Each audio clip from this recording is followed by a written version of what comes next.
beneath the stars so bright. Pull your hat down, make sure your cinch is tight. Horse is kinda snuffy, cold chill up your spine. Go get your ass moving, son, we're burning daylight.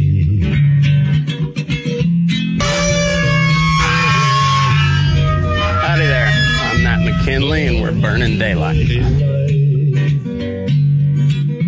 In the saddle till the job's done right. Welcome to Burning Daylight, the only podcast for the working cowboy.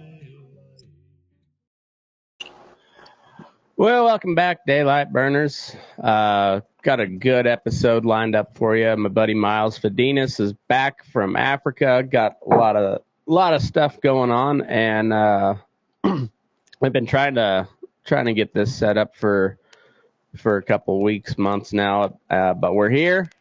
Miles just turned 40, and now we're doing the damn thing. So how are you, Miles? A day older, that's for sure. Yeah. You look good for 40. I'll give you that. You don't got near as much gray as I do, and I'm still 38, so. I just trimmed it off the other day so nobody could notice. There you go. A lot. I don't even know if I could get away with that anymore. It's just gray. Yeah, no, I get it. It's getting there. Starting to get a little thin on top. Luckily I haven't lost any off the head yet, so I'm hoping it doesn't happen. But it's funny how many dudes my age, our age, are just like have been bald for a decade already. Yeah. You're before we get too far into that, when you talk, it's a little crackly. Little crackly? Okay. Shit. I did that the other day, and then it like smoothed out. So I'm gonna pull myself off screen and try something else. So hang tight, everybody.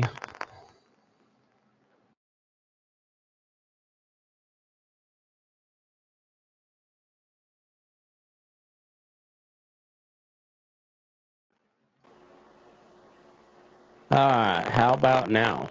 That's even worse yet. You need to fix it the other direction. You're going the wrong way.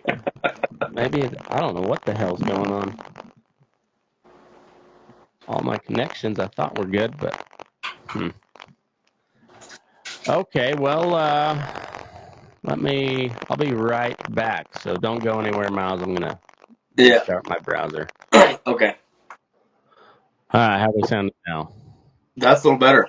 Okay. We'll roll with that. Hopefully it smooths out. Yep, seems better. Cool. Well, anyways, you were saying before you've been to Africa. Where else you been since we talked last? I don't know. Africa a couple times, Argentina, Mexico a lot. I think that's kind of it, probably. Right on. And you're still with Bergara, right? Yeah. Yeah. Okay. I run their guide and outfitter program. So, oh, nice. Yeah. So any guides and outfitters out there, get a hold of me and get you lined out on some Bergara stuff. Cool. And you bought a new outfit and business in Durango, Colorado, which is that cover just strictly Colorado, or is it venture into Utah and New Mexico? So that one's just Colorado. Okay. Southwest corner. So I've got a business partner named Travis Reed. He owns Western Sky Outfitters. Okay. We've been doing a lot of stuff down there for, 12 years, maybe longer. And this other one, a good opportunity came up. And so him and I went in together and bought it. And now we have, a lot of forest and wilderness permits down there. So a lot of backcountry hunting, horseback, pack-in stuff, drop camps, guided hunts. But we have a lot of access to private land as well. And then just between us, the different things, we're doing a lot of stuff in Mexico, a little bit of stuff in Texas. taking people all over the world still. Travis is getting ready to take a group to Australia at the beginning of August. We've got more groups lined up for Africa next summer. I've got a bunch of groups in Argentina for different things, big game and birds. You know, taking people all over the place. So What is it about Argentina that I know it's like on the migratory path, or it's kind of like the migratory destination for most of those birds, but like there's just so many ducks and stuff that I see down there. yeah, the duck hunting down there is probably as good as it gets. I was gonna say, like, there's not many places in the world that can compete with Argentina, it sounds like. No, and there's different species of ducks down there. It's really cool. I like everything about Argentina. I've been there a lot, and Yeah. I could spend, considerable amount of time there and be plumb happy. Yeah. The dove hunting down there, the doves cause so much damage to the farm fields. They're an absolute nuisance. Oh, okay. So So there's no bag limit on those. not on the doves, nope. The ducks, there is laws and rules and whatnot on ducks. It's pretty liberal still. I can't remember. It's like 25 ducks a day or something you can Oh kill. shit. It's like a dove bag limit here. Yeah. That's awesome. Doves, it's not uncommon for guys to shoot, a few hundred to 1,000 shells in a day on a dove hunt. So Be a little sore after that. Those usually shooting pretty big rounds with for ducks too. So that you have to get your shoulder all iced up when you're done. yeah, the duck thing's awesome. The dove hunting, so I know guys that's all they want to do is they want to go for 3 days and shoot as many as they can. But for me, I'd rather just add that on to something else because it's, after I shoot a few hundred doves, shoot 500 rounds of 12 gauge, like I'm kind of done. I'm good. I don't Yeah. need to do that again tomorrow morning. It's funny how certain guys that's their jam, and I like hunting dove. I think but I can't imagine. There's been times where I think it was like 35 or 38 was the bag limit, and I filled that fairly quickly, and I'm kind of good with that. It'd be cool to shoot a couple hundred, but it almost feels like I don't know. Like they're not a nuisance up here, and so Yeah. you don't need to go kill 5,000 of them just to kill them. Yeah. There's a kind of a fine line of when you're Yeah. a little narcissistic and bloodthirsty versus you're doing this because you enjoy it and you're going to eat them and whatever. So Yeah. Well, I think we all know those guys that just want to shoot everything to shoot everything, and you're just like maybe just ease off a little bit there, buddy. You're gonna start with people next. Right. But there's, like I said, when there's such a nuisance in Argentina, like you sure don't feel bad about it. Yeah. You can kill thousands of them and know that you didn't even put a dent in it. Mm-hmm. Yeah. It's like killing these Mormon crickets out here. Oh yeah. You're not gonna put a dent in it no matter what you do. So those Mormon crickets are nasty. Yeah, we're having the worst we've ever had this year. It's unbelievable how much country they've taken over. And I've never been around them all that much. Like I've been because they're huge in Elko County, yeah. and I've drove through them, and like the highway is literally just greasy from crickets. There was 2 wrecks here the other day. One car went off the road, and then a motorcycle went down. Oh yeah, the highway's all slick just from cricket guts. It's insane.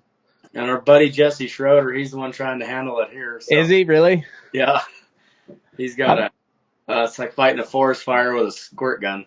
I bet. I don't even know where you begin with those because I don't know where they come from. I don't know what happens to them after it's all done. I just know that it's kind of, I guess in the Midwest it's more the cicadas. Yeah. But they only get them like once every 7 years. It seems like the Mormon crickets happen a lot. Yeah, they've been bad the last few years, and I don't know what their cycle is either. I know that there's got to be some pretty wild atmospheric conditions to kill them off with, whether it be, a freeze that's way Yeah. late or a big giant hailstorm that literally just smashes all of them. Mm-hmm. Or, some pretty wild things like that almost impossible to happen type stuff. Yeah, and like while the killing them with the hailstorm would be, you'd be happy that they're gone, but then It would destroy every crop. so is everything else. So you're just like, fuck. Yeah. But that's the biggest problem with them. And then you can fight them, you can kill them with, pesticides and whatnot. We're flying different fields and everything here, but the problem is there's not enough budget. You get a budget of $50,000 to go try to treat an entire county. You can go through that in a day. Oh yeah. So, and some places care more than others. And I know there was some, like, I don't know if you'd call it grants, but some money set aside for it. And it sounds to me like there was a couple of guys that knew about it before everybody else got in on it.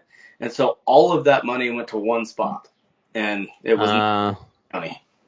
I bet you they got buddies that are the applicators too. So could be. I wouldn't be surprised. Typical government program.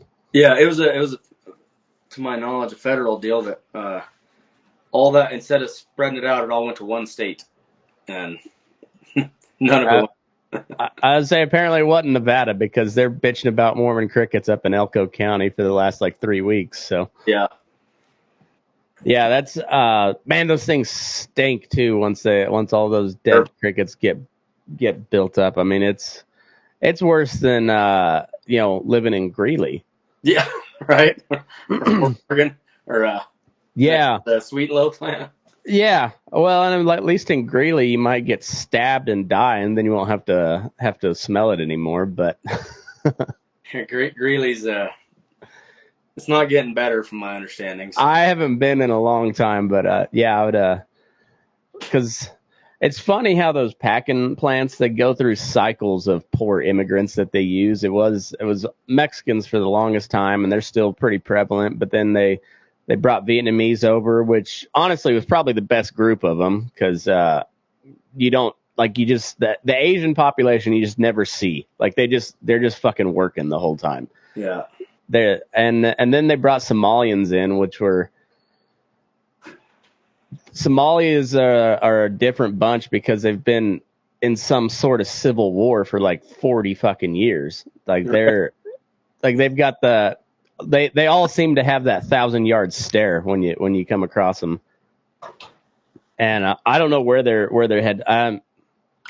What they have Hondurans and Guatemalans for a while, but I don't know. It's always interesting to see where Tyson and JBS and Cargill, where they import their workers from. I know we've seen it even up here in Craig. The Hondurans and some Guatemalans coming in working at the grain elevator or wherever it may be, and but it doesn't. Yeah, I don't know much. I don't know. Or where they end up going. I always wonder why whether it's they can pay those guys so much less, or it's just they don't get any Americans to. I know the dairies, they just quit trying to get the white boys to come work for them because none of them would. Yeah, part of the problem right now is you can't get. There's a definite split in the two types of just normal Americans.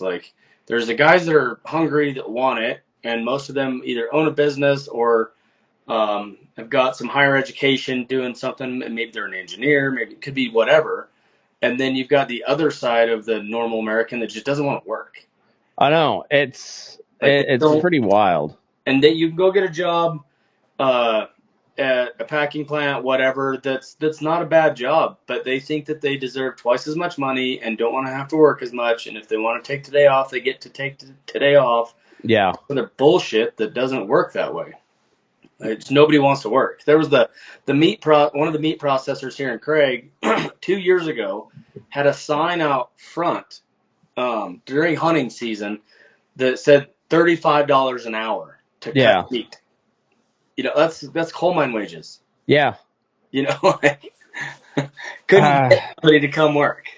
I know it's we got pretty lucky at the feedlot, but I tell you, like 60% of our workforce, no, more than that. It's mostly all Mexican, and because they work, like we've had plenty of local guys come and white dudes, white ladies, and none of them last. Like they just, for whatever reason, they go chase another job, or which is pretty typical in the feedlot, or I would rather work with the Mexican guys too, because they at least, even if they don't know what the fuck they're doing, they're gonna give it 180%. Well, they're there for a purpose. They're not there to enjoy their job. They're there to make money, so that they can send it home or create whatever they're going to create, so that at some point their family's stable down in Mexico or wherever they're from. Yeah. Where here, it's our entitlement has just destroyed a whole age group. Yeah, I know. It's just, well, we were all told to go to college and get a 4-year degree, and then also follow your dreams and do what makes you happy. Well, like what makes me happy doesn't make money. Right. I like sitting across from you and talking and bullshitting. And if I could do that all day, every day, I would. But it does not pay my bills, so I can't do it full time. It's just, I get to do a lot of things that I love and make money at it, but it requires 5 different directions of doing it. There's not one single thing that I do that makes a good enough living. So I'm busy, 24/7, 365. I don't vacation. I live a lifestyle. I don't have a job. Yeah. And it's every single day. This is my life, is working through the hunting and outdoor industry and creating opportunities, making money. And even at that, I barely survive. Right. Well, and it's classic tale of everybody wants the outcome, but they don't want to put in the work. Like it still takes fucking work. Well, trying to hire people, I need to hire a few more packers, and even another guide or two would be handy. But to try to find somebody that's willing to get on a horse every day, go ride around the mountains, it's literally what everybody dreams of doing, and then they go do it 2 days in a row, and they're like, holy fuck, this is hard. Yeah. But I mean, what better job is there than riding horses around in the mountains for a living?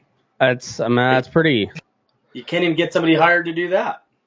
It's wild. When we get done, I may have a guy that you might be interested in. He's done some packing and guiding, I think. I don't know about, I don't want to say necessarily guiding, but he done some sort of outfitting in your line of work. I don't know. Well, but he's a good dude. Most right now is just a couple of guys to help pack. I mean, that's all you do is ride into a camp and ride out of a camp. I've got a bunch of different camps all over the place. Between Travis and I, we have quite a few camps all over the coolest country in North America.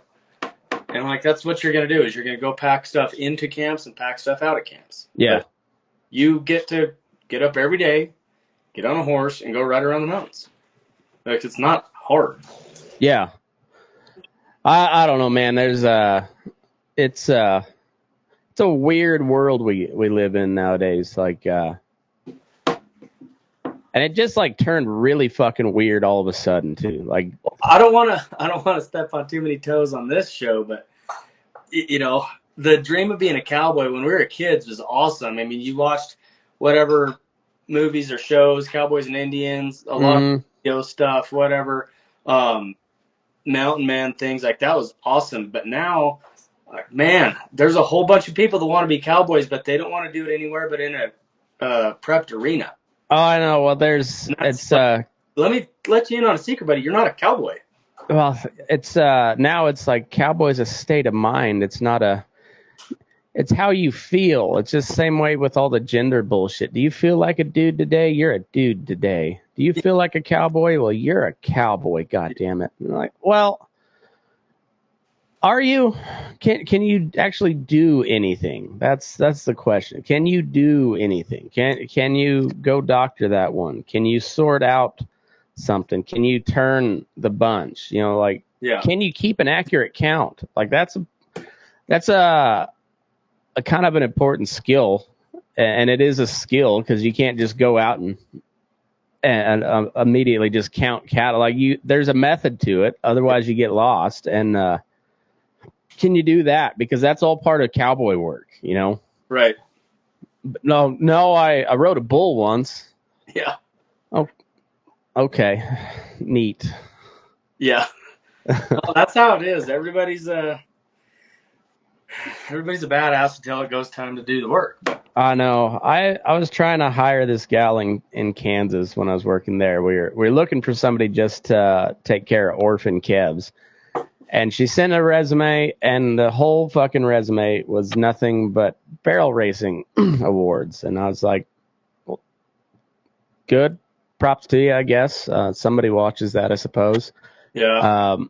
But you'll be taking care of baby calves. How are you at that? Yeah. Well, I won the Oklahoma State barrel racing something or So you can get to the calf fast on your horse. right. What do you do once you get to the calf? What about the calf part? Like we don't barrel race. We don't sell barrel horses. We raise beef calves. So what can you do for me there? It was, and we still were on the verge of hiring her just because she was the only application, you know. You're like, fuck. And then we got really lucky and ended up with a Guatemalan lady that didn't know her head from her ass, but she was going hard and fast and like was working. Oh, mother. Yeah, and it's like, well, I'll take that because I can at least kind of steer her in the right direction. Yeah. No, we've got Travis has a guy right now that's really good. Knows his stuff. We lost a good employee 2 years ago to a woman. That'll do it. Got married and insurance and all that bullshit. Oh yeah, it'll ruin a good cowboy. But no, beyond that, it's kind of been tough to find good packers and that. And then the other thing I run into is I've been in this business for over 20 years now, and so you meet a lot of guides, and there's always somebody that wants to go hunting for a living. But I've got one guide that, I mean, he's a pretty good guide, but he absolutely will not deal with horses. So you're not, he's afraid of them. I don't know, but like, I don't know how else you can't run any type of volume in the backcountry if you're not using horses to get in and out. You know, right. The hunters can't carry everything on their back for 12 miles just to get to camp. You can't just drop a helicopter in on places. No, I wish I could. Yeah, it's that's wild. So what's the season look like for a potential hire? We start getting busy because we do summer trips too. Okay. Like I've got a handful of trips booked that are multi-day pack trips, just going through the mountains, and you stop and you fish and you camp overnight and you move the next day to another camp. You go they're awesome. They're super fun. Yeah. The snow lasts quite a while down there, and so we try not to start them till about June. Mm-hmm. About right now really is when it starts to ramp up. But like this year specifically, about the 1st of August, we're going to get really busy because I've got some of them pass-through trips, and then we've got to set camps in August, and then we start hunting 2nd of September for elk and whatnot up there. So, and then from then, we're, every single day hunting or something till basically right at the end of November. Wow. So it's I mean, it's a pretty good stretch of the year that you're busy, but So somebody can make quite a bit of money doing it because you're working a lot of days in that time period. You know, and you get tips, you get all the other stuff. Like it's you can go make a pretty good lick right there in the fall, and then go do whatever you want the rest of the winter. yeah, You know, that's when you go back to the feedlot and ride pins for 3 or 4 months, and then go back out to the mountain. yeah.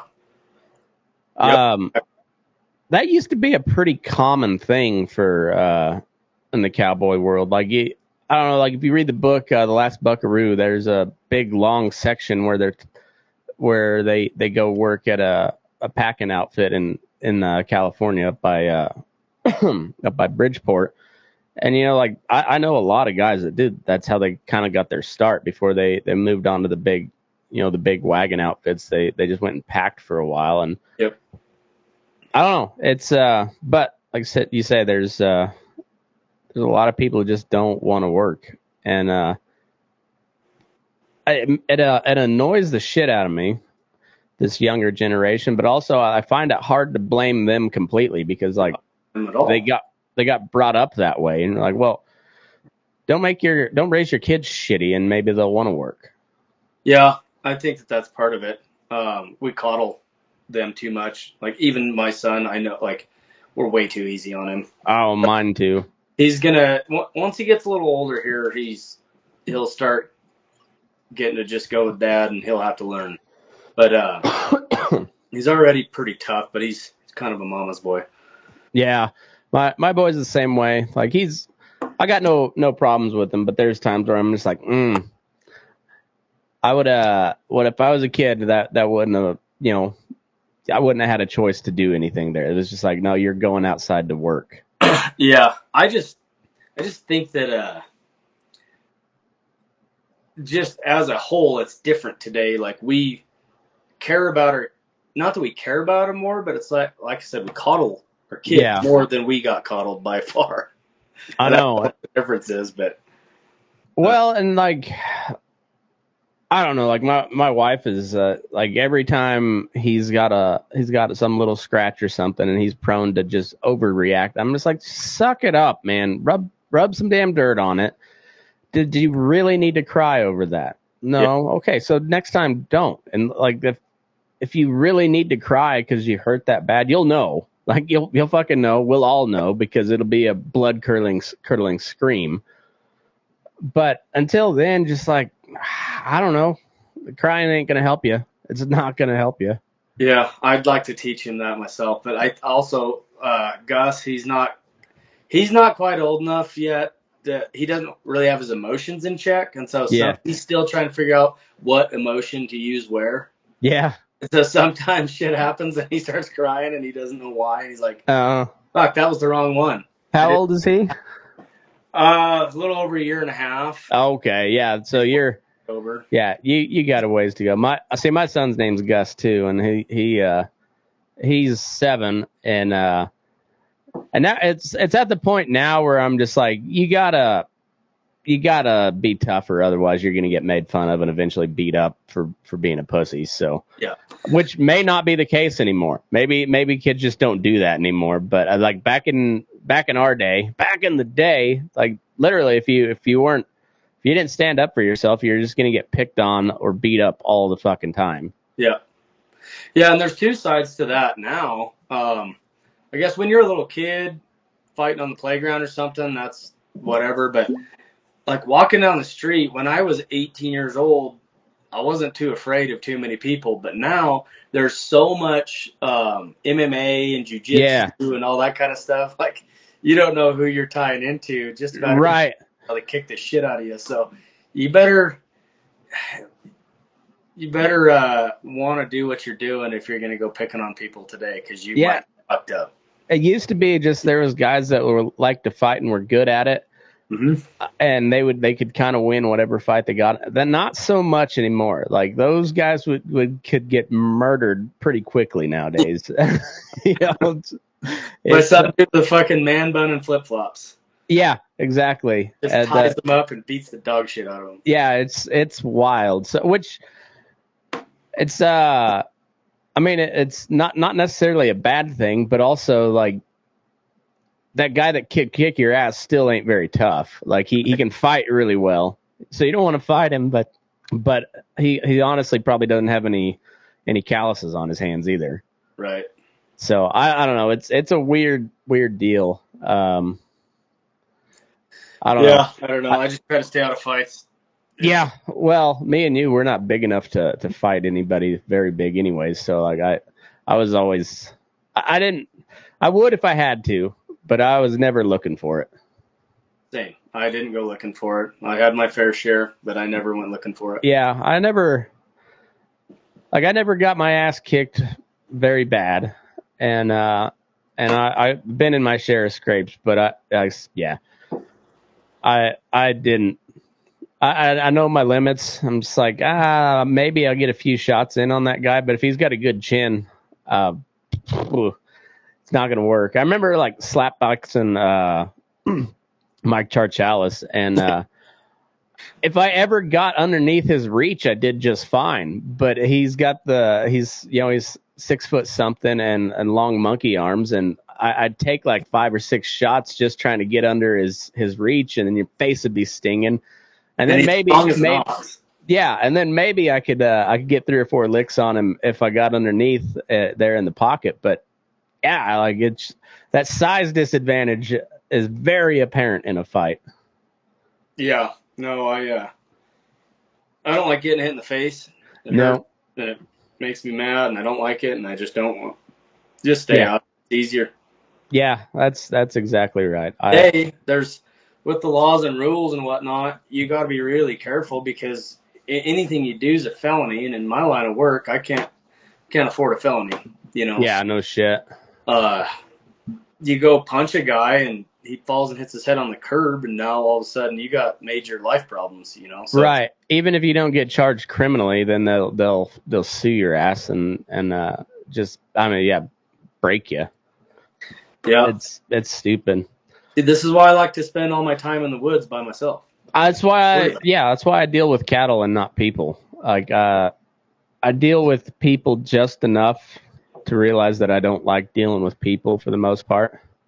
I like people, but I like them from a distance or on my terms. Yeah, unfortunately, the business I'm in is actually a people business more so than anything. Yeah. It's not that difficult to go run around the woods and try to find an elk. Yeah. To keep people entertained and make them have a good time. I mean, you go into the wilderness with some guy for 5, 6, 7 days, like you guys never leave each other's side. I mean, that guy's 2 feet away from you 24/7. You can't take a piss without him being 2 feet away from you. So you're going to be dealing with a person 24/7, whether you like it or not.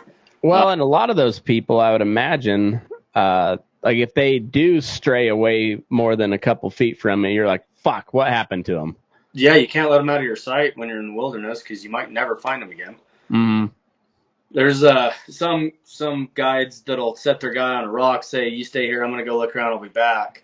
I don't do that because I've learned my lesson. You get back and the guys, you said, under no circumstance will you leave from this rock. And they said, yep, got it, totally understand.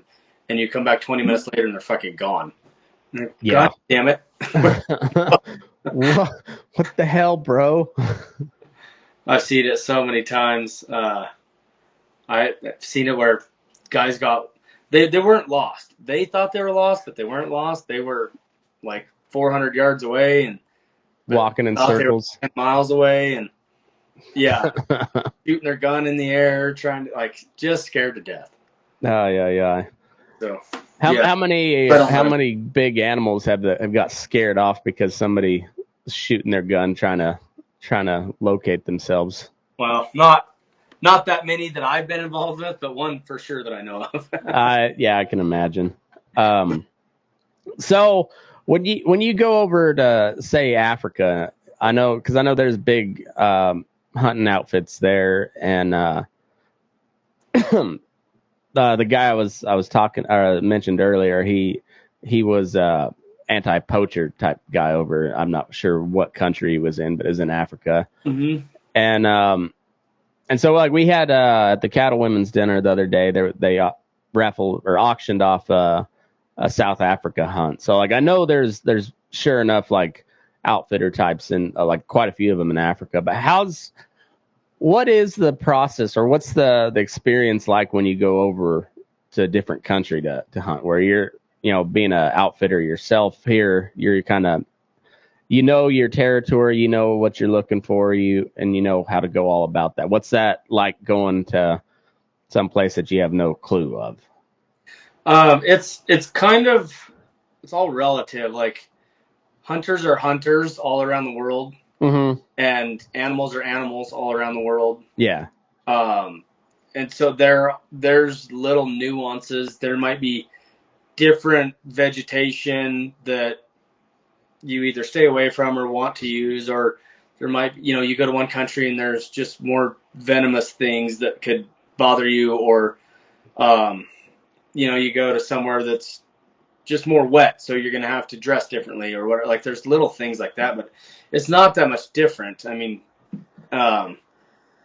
like in Australia, you're worried about everything being poisonous, and in America, you're only worried about the middle-aged white woman that's poisonous. Yes. The thing is that's funny about this is everybody's worried about Africa and Australia and all the venomous things that can kill you there.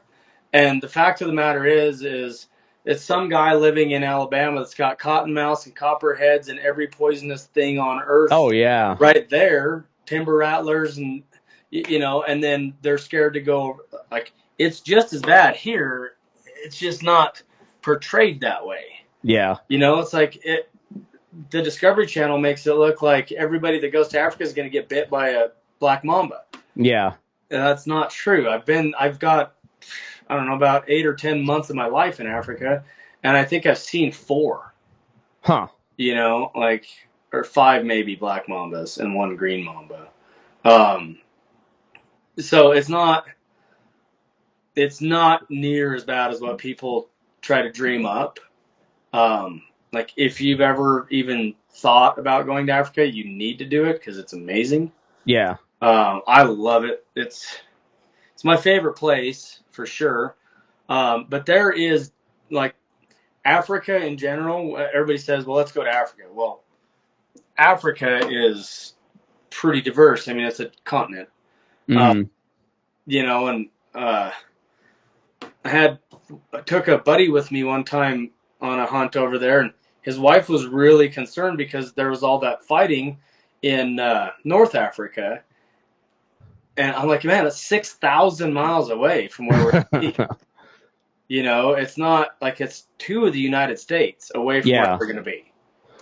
So it's not, and it's not even the same religion. It's not the same color. It's not the same, like, it's totally different. So you get into even the Southern African countries. And they're quite a bit different, like South Africa, Namibia, Botswana, Mozambique, Zimbabwe, Zambia, and then you get up into like Tanzania and Uganda. They're all there's definitely similarities, but they're all really different. Yeah. South Africa is really westernized, and so like you don't get the same adventure normally. Like if you're gonna hunt South Africa and you want to hunt free range animals, which isn't super common anymore. There's a lot of high fence there, and that's for various reasons. I mean, that's to keep poachers out, keep rhinos in, whatever, because the breeding facilities, all this other stuff. But it changes your experience. You go. When I was there in December, I did 2 completely different styles of hunts. Yeah. The one that I did in South Africa, we met up with some clients, and every day we were driving. I was driving through little towns all over. I was hunting ranches. I was hunting free range, but I was hunting all these different cattle farms. But I mean, it was a lot like hunting around here. I mean, you're just driving around in a truck and you're passing cars all the time and you're going through towns. Like I could have had McDonald's if I wanted.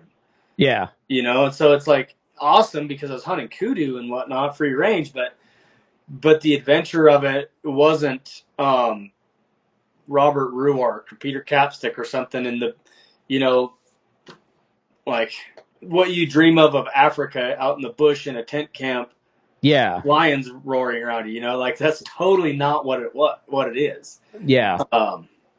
It's like I said, it's very westernized. There's a lot of people in South Africa, so certain places are more prone to that than others, like the Limpopo province.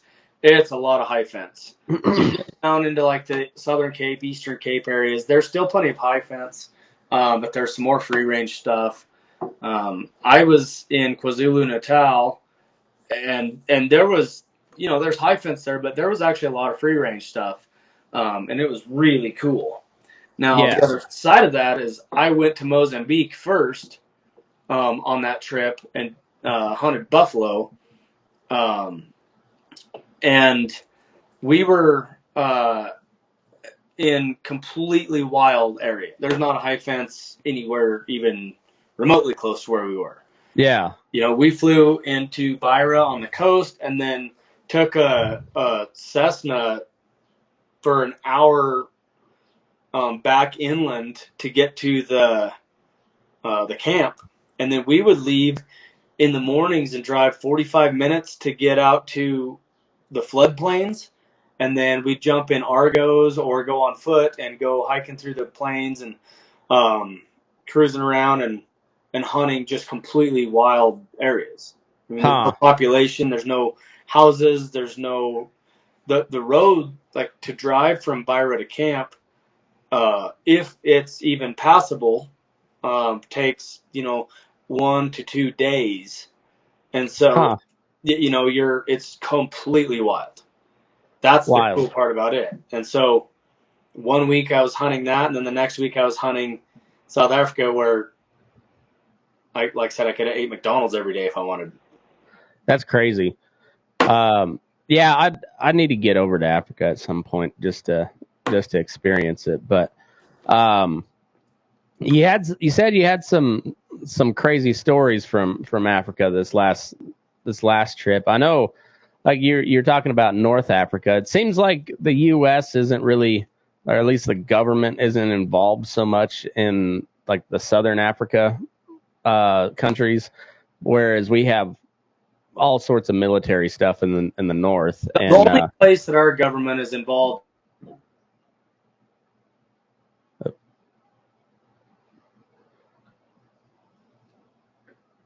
Imagine that. We freeze up when somebody talks about the U.S. government. Let's see if he comes back.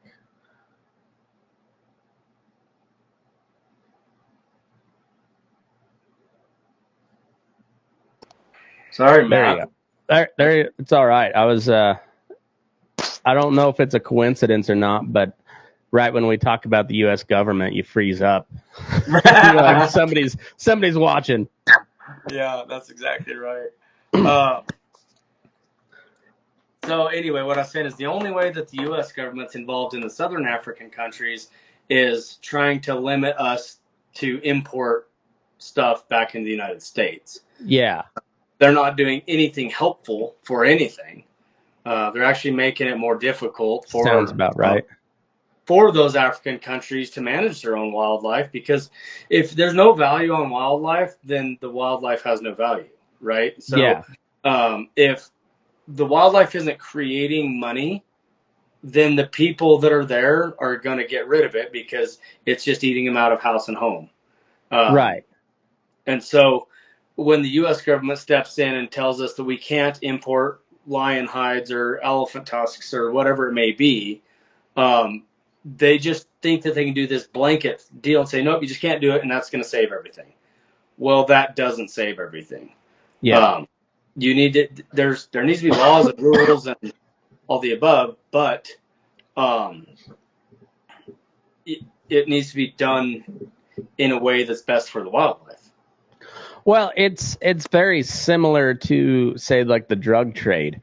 We said no no cocaine, no heroin, all that stuff. Well, there's still cocaine and heroin, but now it's just the worst people on earth that are selling it to you.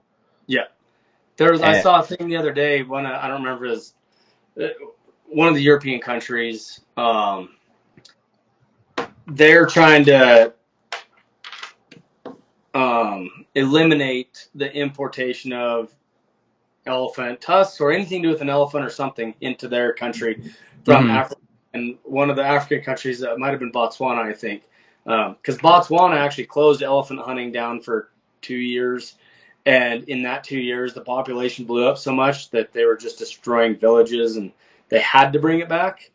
So that the president of that country said that my facts aren't perfect on this, but it was something like they had 100,000 elephants, and the capacity was only whatever it was. So he said, "I'll gladly ship you 20,000 elephants." If you want to save these elephants versus me culling them out of the herd. Right. Because, wasn't he trying to like ship them over to Europe? Well, that's what he said. "I'll gladly ship these to you guys." Yeah. And the guys that are trying to ban the hunting of them is like, "No, well, we don't want them." Yeah. You know, it was the same thing with like, say, when we were in junior high and high school with the prairie dogs. Boulder was expanding, and it had big population boom up there, and they wanted to get rid of the prairie dogs, but they didn't want to kill them, and so they were actually planning on like just dumping them off in southeast Colorado, and they got met at the gates by ranchers with guns. Like, get the fuck out of here with that. And it's funny how they think they're helping, but then once they implement their these new regulations and whatnot that are supposed to save all the wildlife, it fucks everything up. Yeah. Well, it's people that don't have an understanding of it get to vote on it. No different than introducing the wolves to Colorado. We left a biological issue up to vote to a whole bunch of people with absolutely zero understanding or background in wildlife or biology or wildlife management. And so then you end up with what you end up with. Well, and the people that voted yes on that have no direct impact from the wolves being reintroduced, and then the people that are directly impacted voted overwhelmingly no. Right. And it's everybody wants the wolves, but they don't want them in their backyard. Let somebody else deal with it. And they're like, well, and then they always like, well, they were here first. Well, I don't care. I'm a human, not an animal. Like, that's kind of the... Well, that's the problem. We've taken away the habitat. We've done the things. The population's growing, and human life is more important than all other life. We have made that clear. Okay, so now here's your problem then. We have taken away all this habitat. Now it's our turn to manage these correctly. You can't let it go back to what it was, because it will never be what it was. We've taken that away now. Yeah. So now we have to manage the wildlife. This is our job. We created this problem, and so we have to kill them. We have to keep populations in check. We keep the herds healthy. There's more white-tailed deer right now than there's ever been. Mm-hmm. Because people manage it. People like wildlife. And you know who manages it? Us, the hunters. Yep. There's not a fucking dollar comes from anti-hunters or anybody else to actually do good things for wildlife. No, it's all done through hunting licenses and hunting gear, and like there's always a percentage of that goes into conservation funds, and and that's all it is. Because like all these crazy assholes that are like trying to blow up processing plants, or what they like spray painted Stonehenge the other day, and it's like, well, you did a lot of good there. There was protesters at the PGA tournament yesterday. Like, you're protesting golf. Get a fucking life, man. Mm-hmm. It's time that a little bit more capital punishment should be able to be used on stupid fucking people. Yeah. tired of this bullshit. Like, you're protesting golf. Yeah. What? Yeah, I don't. What could you be? I didn't read into it because it irritated me enough, so I'm not sure exactly what they're protesting, but it was a golf they were getting in the middle of. Well, and you know, like when it comes to the water issue, like I like golf. I haven't played in a long time, but I like playing golf. But they're, you know, they'll shut off water to agriculture all willy nilly. Like, no, they have no problem shutting water off to agriculture, but there's never a brown golf course in one of those cities. And you're like, well, you guys know how much water a golf course takes? Like, you could raise a lot of alfalfa for what it takes to run a golf course. Yeah, but I don't know. I have two different feelings on that as well. Like, my golf course could be green, and I'd be plumb happy if we didn't have to send all of our water to California because they're fucking bad about theirs. Yeah, well, there's that too. But we could get it. We could go down a rabbit hole on that one. Oh yeah, no, and I use golf course just as an example because they're, like I said, you never, unless it's like some little shitty small town golf course, you don't see them dry and brown. Like, they're always lush and green, and as they should be. But when you see like these fantastic golf courses in places like Vegas or Phoenix, you're like, well, right. Yeah, you're taking water from Colorado, and you're bitching about not. Yeah. A perfect example. They literally won't let you water your yard. Yet every hotel, every whatever, every state government and every city government in California has beautiful lawns. Oh yeah. But you can't. So Cassie, her sister lives in California, and she can't run her dishwasher after 5 p.m. Oh, Jesus. And there's a no electric curfew. And there's a no electric curfew after 6 right now. Can't use electricity after 6. Huh. But yet, and they import, especially Southern California, they import all that's coal-fired energy that comes from Utah. Right. Like, well, yeah. That's where I'm like, you know what, fuck you. I'll have my green golf course. Why don't you guys start managing your own shit? We got enough water here. Yeah, it's insane. And meanwhile, they're just like, we gotta push out the dairy farms because they're bad for they use too much water and they too much emissions. And you're like, well, I don't see fucking smog over the dairy farms. You know, I see smog over LA. I see smog over San Francisco and all these big cities. What the fuck, man? Yeah. And they're worried about emissions. It's bonkers, man. It's insane. You look at ground that's grazed properly, and it's literally what people take pictures of when they're trying to sell their home. Yeah. You know what I mean? Like, it looks better than everything else. Mm-hmm. And yeah, that's the problem that's killing the earth. Yeah, it's insane. I would imagine that's not nearly the issue over in Africa or even Argentina. No, it is, though. Still, Africa is what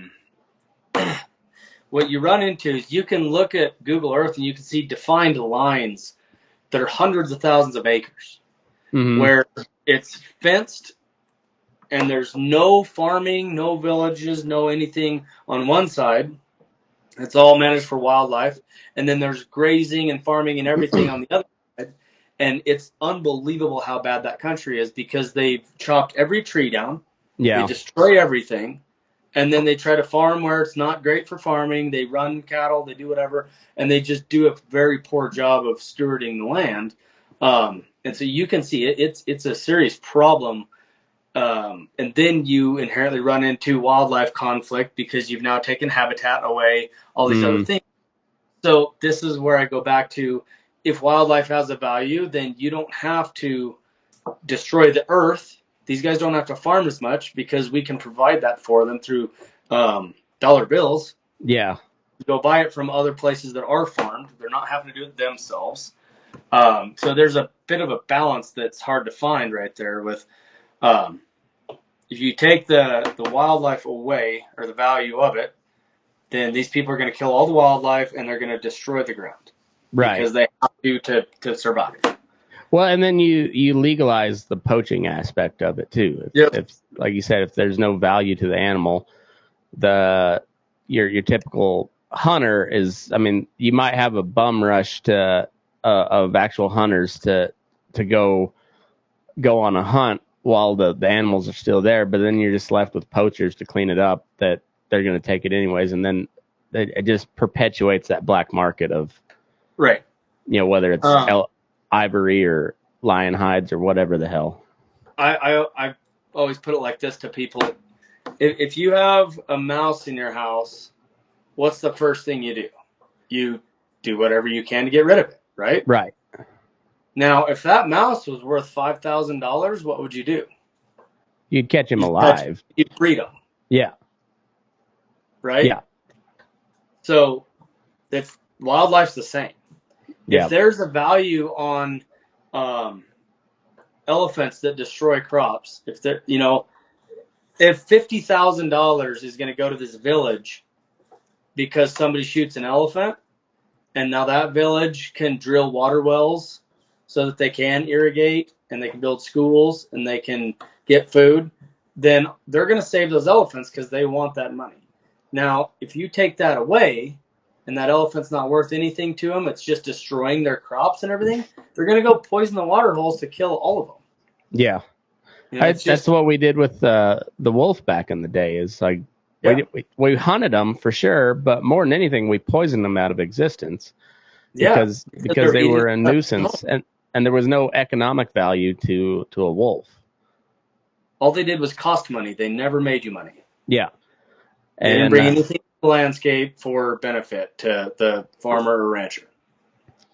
I'm actually kind of somewhat surprised that it hadn't happened yet, but I'm sure driving a wolf is not the same as driving elk or deer, but like at some point you're going to have a bunch of Colorado ranchers and cowboys that just like start pushing wolves up towards Wyoming and have a group of guys over there with just ready to shoot them as soon as they cross the state line. And that might be the best, the best thing for it. That's not really a thing with wolves is the problem. Wolves do what they want. And their home range can be, I mean, giant, like 1,000 square miles, like literally. They can, it's not a big deal for a wolf to go 30, 40, 50 miles in a day if it just feels like it. Yeah. So, when they released those ones over there by Kremling, the next day we had them over here in Moffat County. Oh yeah. Yeah. So, they move a lot. Yeah. But there's, I guess they just had, or witnessed the first wolf pup out of that group or whatever. And, it'll be interesting to see what happens once there's non-colored wolves running around. Yeah. Because there's some people that are pretty mad about it. Yeah. And there's some pretty people that are pretty bold. And that one dude just captured one and then like led him around the bar in Wyoming. Yeah. Like maybe not the best idea there, fella. Yeah. There's some pretty bold people out there, man. I'm not even saying he was wrong, but I was like, I probably wouldn't have done that.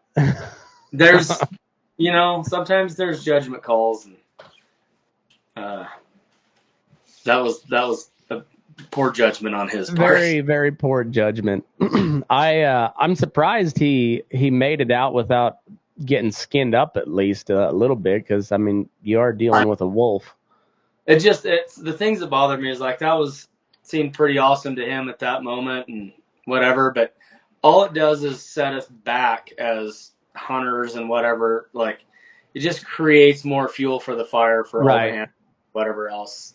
And so it's really the problem is we can't get out of our own way when it comes to fighting these fights, because just as soon as we're making some headway, some dude captures a wolf and takes it into a fucking bar and abuses it. I'm like, God damn it.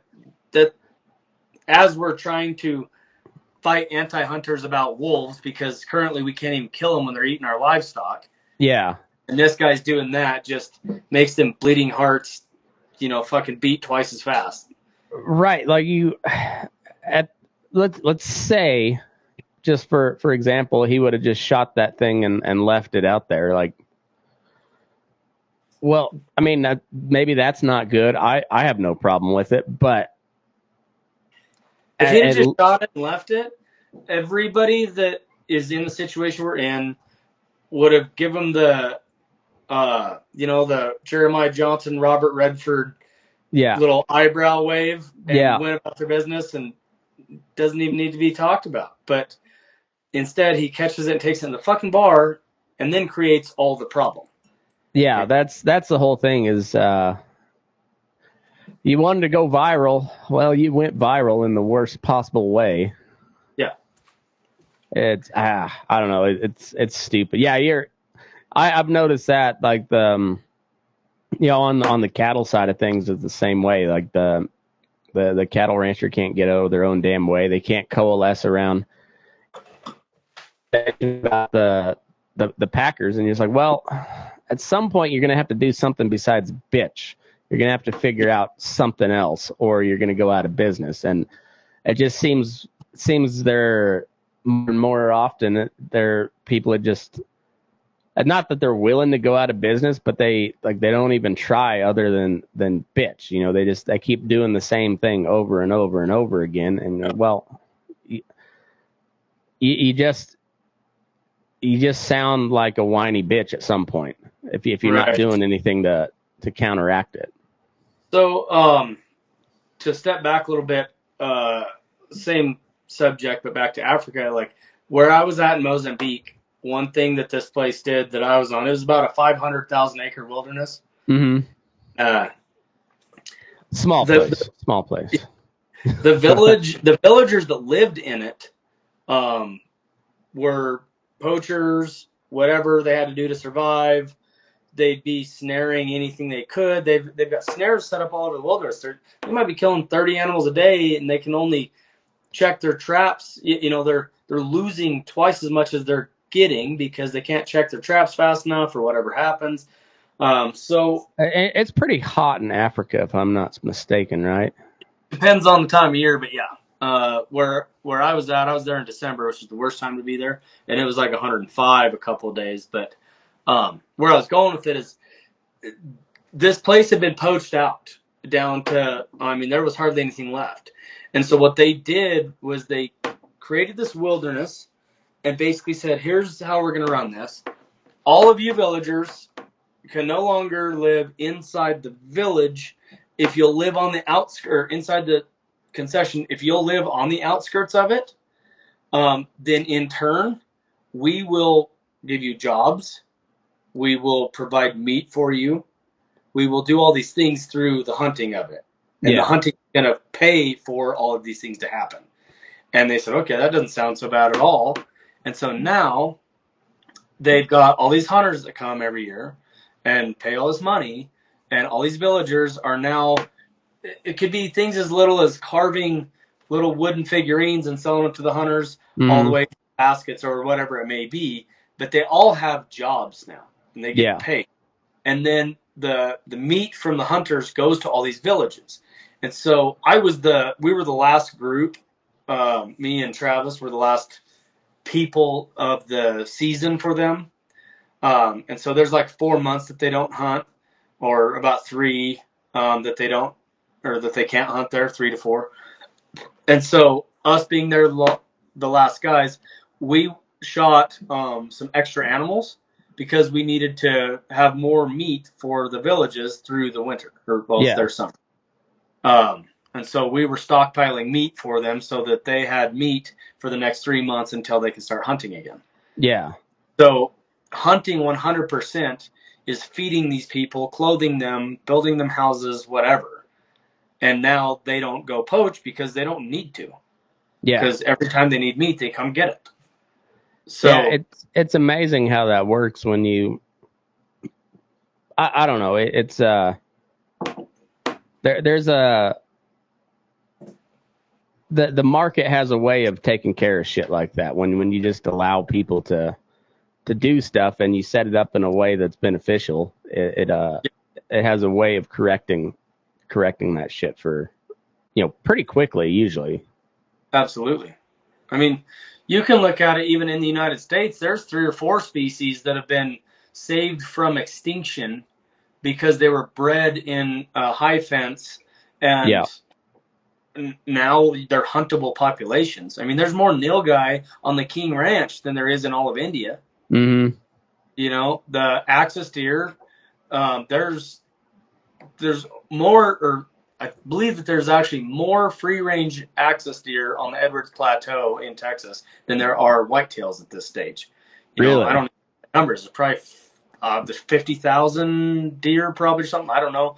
I'm pulling that number out of my butt, but there's a lot of free-range axis deer. Yeah. The scimitar horned oryx would probably be extinct if it wasn't for hunters and breeding them back. And now there's free-range populations, high-fence populations. They're all over the place again. The Addax antelope is another one that's the same. There's a bunch of this stuff that would be extinct if it wasn't for hunters, taking over and breeding them and creating these populations. Yeah, it's pretty crazy. I heard there's like far more tigers in captivity in Texas than there is in where in India or China, where tigers actually come from. Yeah, I don't know the numbers on that, and I'm not even sure you could find an actual legitimate, accurate, real number, because a lot of these numbers get skewed to go a direction. Believe it or not. But that's probably true. I'll bet there is more tigers in the United States than there is in, India, Pakistan, all around there. Yeah. You ever been over that part of the world over in like? Not a lot. I don't care for it that much. I've been in Dubai and some of that around there a little bit, but I was supposed to go to Kazakhstan this coming fall, but life got a little too busy, and then I drew a bighorn sheep tag, and so that's taking that's going to be more important for me. Yeah. But I'm not too big on that, like mid-Asia stuff, North Africa stuff. I don't particularly care for the food. Oh yeah. And in a lot of situations, the people. I don't have a great desire to go hanging out in Iran. I don't like curry. Like some things that I don't care for that much over there. Now that being said, I would love to go explore India and see some stuff over there, but I don't have a huge desire to go to much of that Middle East stuff. Yeah. For some reason. Well, and yeah, you talk about, the U.S. government not really being involved as much in Southern Africa, but yeah, you get in North Africa and the Middle East, like our footprint's all over there, and they tend to not like us because we're there. Yeah, but there's definitely two sides to that. When I was in Dubai the last time, I went and I had a big long layover for a couple of days there. Mm-hmm. I was coming back from Zimbabwe, and flying on Emirates, everything connects through Dubai. So yeah, landed in Dubai, and I had 24 hours or 36 hours or something to hang out there. So I just went for a little tour, and I was going to get on this tour bus, $30 something, go cruise around for a couple hours. And there's a kid sitting outside. He goes, "Hey, are you waiting on the tour?" And I said, "Yeah." He said, "Come with me. I'll give you a way better tour." And he had a Lexus car sitting there, and I looked at that stinking open window bus with 40 people on it and his Lexus, and I was like, you know what? I think you're right. I'm going to go with you instead. So I went and jumped in the car with him, and he was like 26 years old. He's from Pakistan, He was in Dubai working to take care of his like 9-member family in Pakistan. His parents were too old to work. The other kids had to take care of the parents, whatever. And he's basically driving a tour car to make money.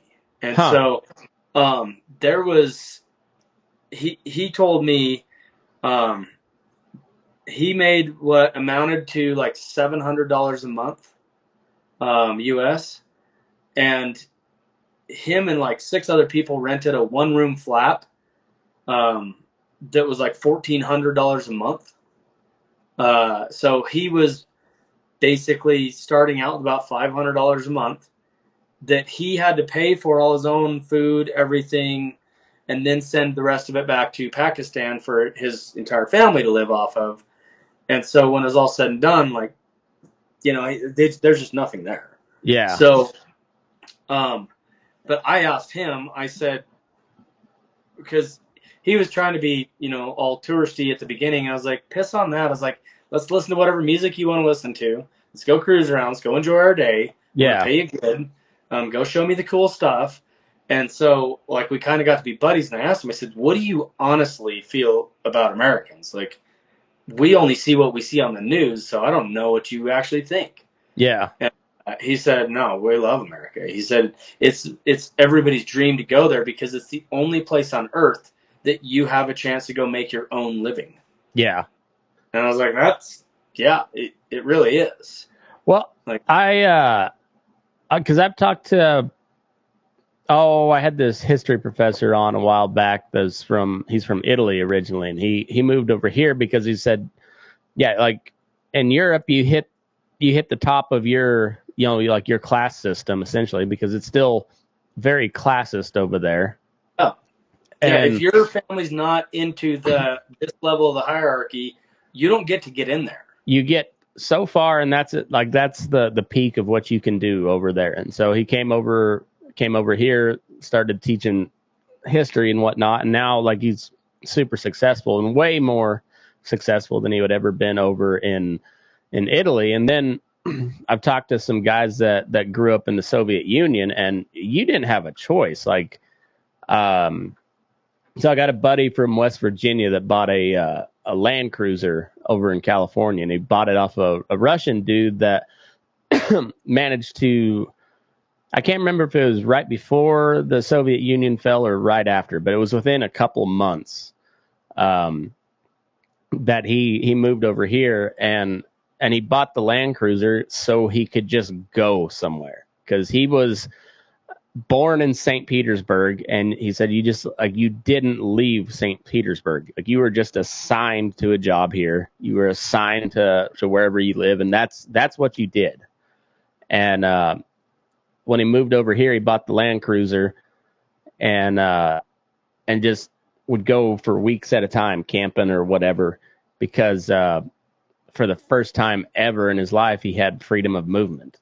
And it's pretty shocking how much we take that for granted.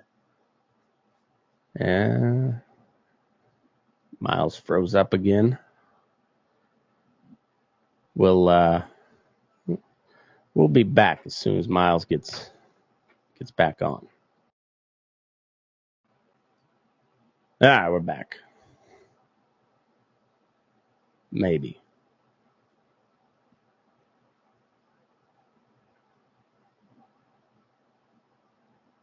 Got you frozen in an excellent position there, Miles. Said, yeah.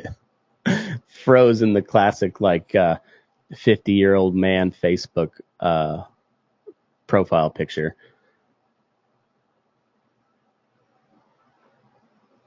We'll let him get situated. Now we're back. You were frozen the classic 50-year-old man Facebook profile picture. Just from looking down at the camera. So you had, the double chin. Oh yeah, it was beautiful. I might use that as the cover picture for this episode. Great. No, I didn't have my phone on airplane mode, and so somebody else called, and then Oh, I somehow turned the Wi-Fi off and fucked everything up. But, it's all good. Yep. Yeah, it's crazy. Well, that North Africa, Middle East, Caucasus region, I would discourage anybody from traveling over there right now, because shit is popping off all over the place there nowadays. There's wild stuff happening. Like, there's still a lot you can do, because I know quite a few people that were in Russia this fall hunting. Nobody had trouble. Actually, I know of. I don't know the guy. I just know of the situation where one guy got in trouble and kind of went to jail for a couple of days till they got everything figured out, and then he got to go home. But his problem was he went through a discount, whatever fucking outfitter that didn't have their shit together. And so he didn't have all the proper permitting and things. And so that's why they're able to charge you way less. And yep. Yeah. And so when that guy got over there, it was a major cluster, I guess, and they got it figured out and whatever. But all the other people I know that went it was seamless. No problem. Every Russian person that they came across was super happy to have them out there. If you didn't watch the news, you wouldn't have known that there was any type of conflict even happening. Huh. That's interesting. And so it just depends on where you go. Like I said, you can still, I know people that have been hunting in Iran. Yeah. And like they go over there, they're treated like kings, you do all this stuff. As long as, what I've noticed is that as long as you're paying a shit ton of money, people will take care of you. Money talks. Money talks. So, I hunt Mexico all the time.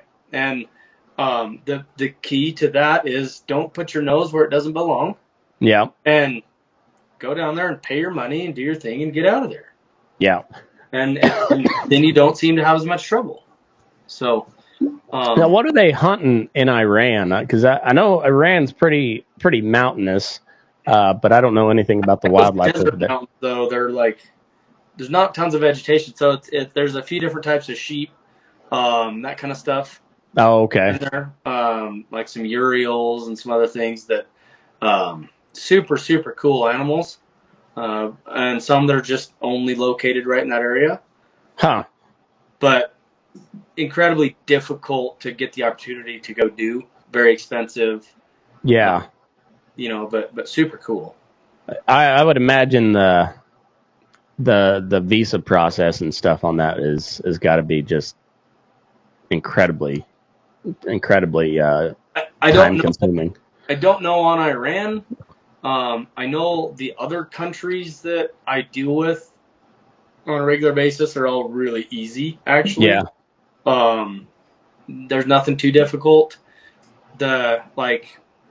Argentina, I stay away from traveling with firearms there because it's a lengthy process and can be a major headache and just takes time in the airport. And if you're going to take your own gun to Argentina, you need to add a day on the front end and the back end just in case you miss your flights, whatever. Where, when I went to Africa in December, for instance, I went to South Africa and Mozambique, so I had to have permits for 2 different countries on multiple different airlines, all this other stuff. And so there's people that I have in place that are waiting when you get off the airplane. They grab you, they take you right to the firearms office. They get you through that permitting stuff. Before you go, you have all of that paperwork in place and your firearm permits are waiting for you. You just do all that stuff correctly and then it's seamless and it's not a big deal at all. And usually it takes $25 or $50 or $100 if you do have any trouble and you don't have any more trouble. Yeah. Now, not every country's that way, but a lot of them are. So, yeah. But like I said, I haven't had any. Actually, when I went through, got my gun in South Africa and went. There was another guy that was trying to do all of his stuff on his own, and he was having a lot more trouble. But he was from Europe, and so I don't know what his rules were versus mine, you know. Yeah, Europe's pretty stingy when it comes to gun rights, so. Yeah, and he was having a lot of trouble. But again, it's one of those things that he probably tried to save himself $50 and just do it on his own, and now here he sits, you know. Yeah. So international travel, pay the people that know what they're doing. Don't be cheap if you're going to travel internationally. Yeah. That makes sense. You know, they're the last thing. I mean, you don't want to end up in an American prison, but you damn sure don't want to end up in a Russian prison or something like that. The governments and the people that are running this stuff are too smart, and the dollar amount's too big now. You can't pay these guys off for $20 necessarily everywhere. I mean, Brittany Griner, she could have given whatever, but it was worth so much more to them. They got an international arms dealer out of prison for her. I'm saying, how much was that worth? You know, yeah, so a lot. That's what I'm saying is you can't, you know, even when I first started traveling, like a little more than 20 years ago, things are still pretty rudimentary in a lot of these countries. Like, you could pay your way out of anything you wanted. Mm-hmm. You could fly anywhere you wanted, and you could pay yourself out of anything you needed to, for the most part. Today, there's more on the line than that. And so, you know, all these kids that think they're just going to throw a backpack on and go be a bum in some foreign country like we did when we were younger, that's a little sketchier today. Yeah. Well, even Mexico, where it used to, like, $20 would get you out of a lot of shit. Mm-hmm. But the cartel runs Mexico, the cartels, depending on what area. But that's a multi-billion-dollar business. You know, well, you can like what they do or not, but there's no denying they bring in billions of dollars a year, and so $20, it's not worth their hassle. They'll just throw your ass in jail or whatever. Yeah, and the things that I've seen or dealt with down there, most of those people are just trying to make a living, you know. Yeah. You can't even be mad at them. This is their best way to try to be successful at some point in life. Mm-hmm. The opportunity they have there. And so I'm really not mad at them. I may not agree with a lot of things they're doing, but I'm not mad at the person directly for doing what they got to do, you know. And so, but like I said, with Mexico specifically, you just stay out of stuff that's not your business. Yeah. Yeah, go do your hunt and that's it. Yeah. Yeah, it's I think it's a pretty good lesson for just about any situation is just keep your nose out of where it don't belong. Yeah, and in this day and age, like if you're going to go to Mexico, especially if you're going to drive into Mexico, you need to talk to somebody that knows what they're doing down there that's in Mexico to know what's happening at that moment. Mm-hmm. Because we have, like, there's one town that we cross through all the time that's closed off now. The cartel runs it. They always did, but it was fine. Yeah. And then they had a little war go on and shut us off from using it. And now, like, you just don't go there now. Yeah. But you wouldn't know because I've been through it 25 times. And if I didn't have somebody that lives right there say, hey, you can't use this town anymore, I wouldn't know. And then you just go drive into an ambush. Yeah.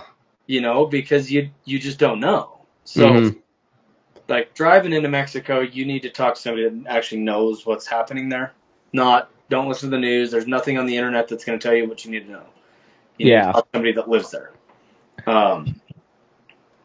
You know, most of the other countries are pretty easy, but the Middle East stuff, there's a few of them that you could get yourself in trouble in, you know, I'm sure, if you didn't have your stuff perfectly put together. Is there a lot to hunt over in that part of the world anyways, or is it seems like that's more like desert nomad type country? In the Middle East? Yeah. There's all kinds of amazing hunting over there. Really? Yeah. But and a lot of stuff was kind of poached out at one point when they didn't allow much. A lot of stuff's coming back because they see the value in it. But there's all kinds of different sheep species and capra species, which is like ibex and Okay. like markhor and all these. There's some of the most like what hunters would consider the most premier species in the world are over in the Middle East. Huh. There's all kinds of different like desert stuff, like different gazelles and things like that are like it's awesome. Huh. Interesting. You know, Pakistan has like native black buck antelope. Yeah. Those two, stuff like that. You know, like the aoudad sheep that everybody's hunting in Texas now that are free ranging in Texas and New Mexico. I mean, that stuff's all from Barbary Coast, Chad, you know, the regions up there. And there's most of the coolest sheep and goat species are all from that, you know, big mountain Middle East area. Huh. That's interesting. I've I've not done any sort of research on that. Like I know a little bit about the African hunts and, you know, like say New Zealand, Argentina, and kind of your classic, you know, big game outside of the U.S. I know a little bit about that, but that Middle Eastern area and then like Europe and Russia, I don't know. I would assume there's good stuff to hunt, but I just don't know enough about it. Russia's maybe the coolest place that there is for hunting. Yeah. You know, you got like over around Kamchatka and that kind of stuff. I mean, you have some of the biggest moose in the world, some of the biggest brown bears in the world, a couple different types of sheep. You get into like Mongolia and you've got your ibex, different things. There's amazing fishing in Russia. It's such an amazing place, but a little volatile at the moment. But yeah, a little unstable. But like Russia's fucking massive too. It's the biggest country on earth landmass wise. Yeah, but I know people that went hunting there this year, like this fall, and no problems. So it doesn't honestly concern me that much. It's funny how like there can be political unrest, and if you were able to zoom out and see what's actually happening, you'd realize that a lot of that is very concentrated to one spot, and it doesn't actually affect the rest of the country. I mean, downtown Chicago is a fucking war zone every night. Yeah. But you know what? 100 miles away, you're just another country bumpkin. Well, it's as I was gonna say, it's those BLM riots were like a perfect example where you could see it on TV every single day where there's riots and protests and they're burning cities down, but you go just outside those cities and everything's just kind of keeps chugging along like normal. Well, and a lot of that was also in a 3-block square. Yeah. You know, like it looked like they're burning the whole city of city of LA down, and really there was 5 acres on fire out of this whole fucking thing. Mm-hmm. So yeah, it's very, like you said, very concentrated, and but yeah, the media focuses on that in particular, and yeah, I don't know, it's crazy how that all works. Have you noticed over the past several years that being more difficult as an American to travel, or is it just kind of I mean, you know, you talked about some of the changes in those other countries, but I don't think it's more difficult. I think it's probably easier than it's ever been. But that being said, the second somebody thinks you're American, and it's pretty fucking easy to pick us out of a crowd. Yeah. We're the only country on earth that wears ball caps. Like, at all, period. And there's another thing, it's like we're the only culture that leans against a wall. I've heard that. Like there's little things easy to pick you out, but we're also the only people that wear fucking American flag cut off shirts to a foreign country. Yeah. You know, like we try to get picked out of the crowd, it seems like. But anyway, as soon as they think you're American, then they're like, okay, we can shake this guy down for something. He's really American. So you have to be careful to not get yourself into those situations. And so you're better off to just try to stay a little incognito and don't dress flashy, don't do anything, get yourself out of the airports and out of the populated places without people noticing you. Mm-hmm. When I'm traveling, I don't wear full camo, kuyu, everything, whatever. Like I'm not trying to flash what I'm doing. I want to be, if I'm in a crowd of people and shit hits the fan, I want people to look right over top of me. Yeah. So. Well, at your height, it's not. I was going to say, not... it's that different. I led you right into that one.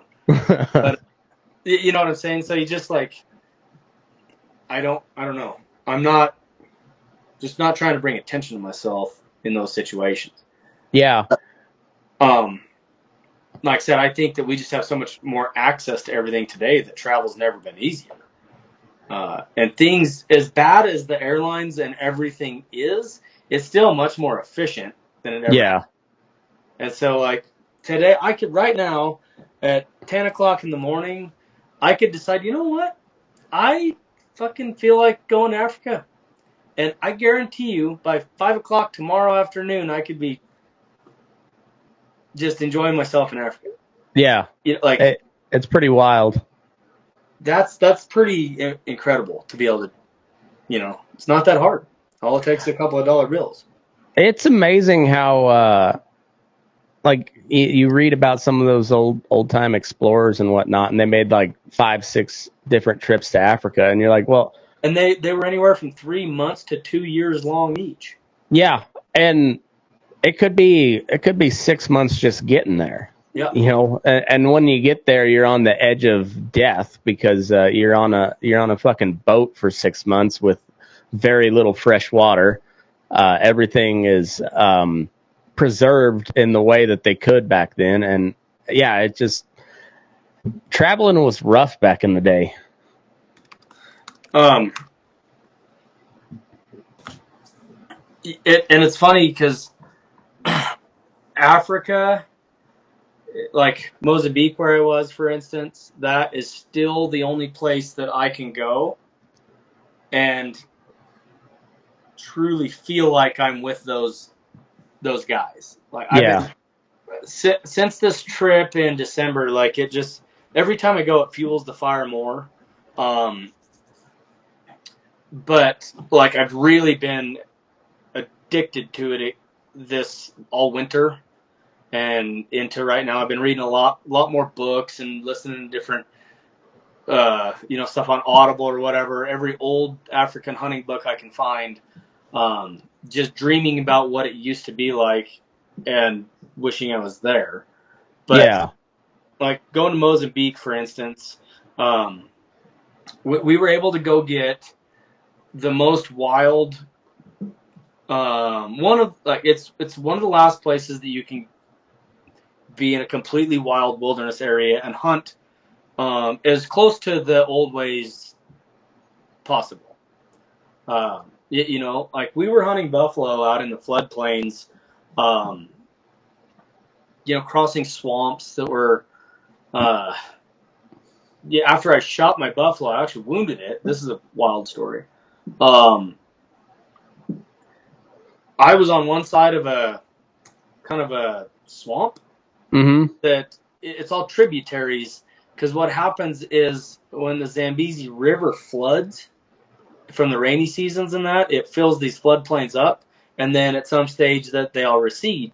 And so now you've got these little flowing creeks, rivers, ponds, swamps everywhere, and that's what a lot of the wildlife like. And so you've got, could be crocodiles, hippos, whatever in these things. You don't know what's in it. You can't see. But we had to cross all these different swamps. And I was on one side, the buffalo's on the other. I shot it, and it took off. So I shot it again while it got behind the papyrus, which is this papyrus. It's this tall grass, kind of like a brush that grows in the That's what they make parchment paper out of. Could be. I don't know. I think it's something like, I remember, I know the term, but anyways. But anyway, so they got behind that, so I couldn't see it, and they take off. I mean, the grass is, anywhere from 3 feet tall to 8 feet tall, and then the papyrus are 15 feet tall. So you don't know, and it's hard to walk. Like your only motorized access is with an Argo or something along those lines. And what's an Argo? An Argo, it's like one of those 8-wheeled machines that floats. It can go on land or water. So like an amphibious type deal. Yes, and some of them have wheels, some of them have tracks. Yeah, okay. There's some other versions of those that are, I can't remember the name of them now, but they're a Russian made. They're so along the same premise, but they're bigger. They're like a full size vehicle. Mm-hmm. That kind of stuff. But anyway, it's the only way to get around out there because you'll be on hard ground, then you got to cross a swamp that's mud and water that's 5 foot deep, and then you go more, and then and we're kind of going island to island, and by island I just mean a spot of ground that's growing trees because it's higher than the sea level elevation. Yeah. And so it never really gets wet, but everything in between it can be wet or not. But anyway, so the buffalo takes off, and we're start across the swamp. I'm up to my nipples, literally in swamp, holding the gun above my head, crossing, and my PH, he turns around when we're right in the middle, and he says, "If something grabs hold of your leg, just don't move. It's a crocodile." Oh, shit. Look, I said, fucking go. I don't need to be stopped right here talking about this. So anyway, we cross this swamp and start tracking blood. Well, this buffalo had gone farther than we, thought he should have. It's like a Cape buffalo? Yes. Okay. Yep. And it got around into these papyrus, and as we're walking up, tracking the one tracker he was badass. The dude was like, he's the best one I've ever been with in Africa. He was super awesome. But anyway, he sneaks up and he points and he says, "The buffalo's in there." He says he's waiting for us. And you couldn't see it, but you knew he was in there. So I took a few steps back, and my PH kind of moved out to my left and looked, and that buffalo, you heard that buffalo snort and just come running. And we were too close. And so I raised my rifle, and as soon as I saw the buffalo, he was going to my left. The PH shot and missed, and the buffalo went straight at him. And so this buffalo comes by me at about 8 feet away from me, maybe. And as he's coming by, I shoot him just in the body, and my PH screams and jumps out of the way. So I think this buffalo hit my PH. I reload and hit that buffalo again at about maybe 10 yards at this point. Mm-hmm. And reload again. That buffalo spun and turned and came straight at me. And I had to wait because it was my last shell in the gun. And I knew I didn't want to miss. And those buffalo, as they're charging you, their heads move up and down so much and side to side that it's for being as big as they are, it's actually really easy to miss them. Yeah. If you're not, perfect. And that I waited till he was close enough that I knew I couldn't miss, but like, this is my last chance or he's going to hit me. And I shot, and I still actually almost missed, but it went right down the side of his face and into his shoulder. And that was enough for him to turn his head and try to hit where the bullet hit, and it hazed him right off me by about 3 or 4 feet. Eesh. And he took off. When he got past me, he took off after the trackers. And so I reloaded and hit that buffalo 2 more times, and he went and fell over dead at about 60 yards. Those first 2 shots when he was chasing my PH, I shot him in the heart both times. And No he shit. still lasted another, couple of minutes chasing people around. That buffalo had 8 shots in him or 7 shots. I ran over my PH, and he actually jumped out of the way. He didn't get hit. But when he jumped, he threw his gun and it hit that buffalo in the horns. That's what I heard. Oh shit. But we were fucked if it wasn't for me, because that day we were using Bergara 375, and so Travis and I were both going to use it. And so Travis didn't have a gun, which is don't ever do Africa without a gun. Like, don't go anywhere in Africa without a gun. It's like going out in Alaska without at least some sort of pistol on you. Yep. And so Travis was stuck with nothing but a cell phone to try to film it, and he double clicks record, and so he got about a half a second of me stepping back and raising my rifle, and that's the only footage we have of the whole thing. Oh, fuck. Yep. So, but anyway, it was the one of the wildest things that has ever happened to me. That it was, this buffalo's 8 feet away, and I have to kill him right now, or else he's going to kill me. Yeah.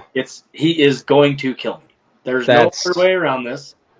It's me crazy. or him right this second. And luckily, my fight or flight system is pretty good. And when shit hits the fan, everything seems to slow down, and I calm down, and I just go through the motions. Yeah. And it's after it's all said and done, that's when my emotions set in, you know? Yeah. But that's good, though, in the heat of it. You revert to muscle memory, and that's a big deal. When you're going on a hunt like that, situation like that, you need to have practice, because you need to know how to use your weapon and whatnot. Yeah. You know, if you're using a borrowed rifle that you've never used, or you went and bought a brand new one for this hunt and you've never really used it, you don't know it very well, like that's where a split second can get you killed. Yeah. Or something, that if your rifle malfunctions or something. So you just don't want to do that. 2 days later, Travis, he shot his buffalo. I think we weren't very far. It might have been 80 yards or 60 yards. Not too far, but we had a little time. Everything is good. And he shot his buffalo right through the lungs, but the lungs towards the back, they kind of come to a point. Yeah. He shot it right through the point of those lungs, and that buffalo took off. And 2.5 hours later, that buffalo charged us also. No shit. Yeah, and it was almost an identical situation, but when that buffalo stood up, we had a clear view of him, and so Travis was able to shoot him, hit him in the face, and it knocked him down, and then we filled it full of lead. But we were able to get a quality shot on it before it started moving, and that was the key to that one. But 2.5 hours later, with a hole through both lungs, it charged. How much meat you get off of one of those Cape buffaloes? A lot. I don't know what they weigh. My guess would be around 2,000 pounds. Yeah. But it was, they're a lot. It's best I can. I mean, they're the size of a beef bull. Yeah. You get a 5-year-old. But more athletic. Bull. Yeah. So that's terrifying, because that's like a big Beefmaster mama cow that can move, They're way faster than you are. Yeah. The only thing that can potentially save you for a minute is they don't turn that sharp. It's no different than being a rodeo clown or a bullfighter. Yeah. You use that to your advantage. You never run in a straight line. Yeah. But the problem is, out in the floodplain, there's holes in the grass that are 3 feet deep, and there's no trees or anything to hide behind or climb, or like, it's just you and it out in the middle of this grass. Like, you're fucked. If you don't. So, people, there's quite a few PHs, professional hunters, that get killed or injured a year because of buffaloes. And I would say probably the majority of the time, it's because of a poor shot made by the client. And then the buffalo is waiting and it charges. And it's never happened to me while I was on safari, but I know of many instances where people start shooting at this thing charging, and the trackers get shot, or stuff gets wounded, the PH gets hit because the hunter makes a bad shot, whatever. People run, and instead of standing your ground and killing it, it causes the buffalo to turn, which in turn makes you not get a good shot, and like there's just a lot of ways it can go bad. Yeah. Huh? How's the meat on the Cape buffalo? Tough. Yeah, I I imagine don't know. so. You don't ever shoot young ones. So the thing with the buffalo, the thing with most animals in Africa is you're not.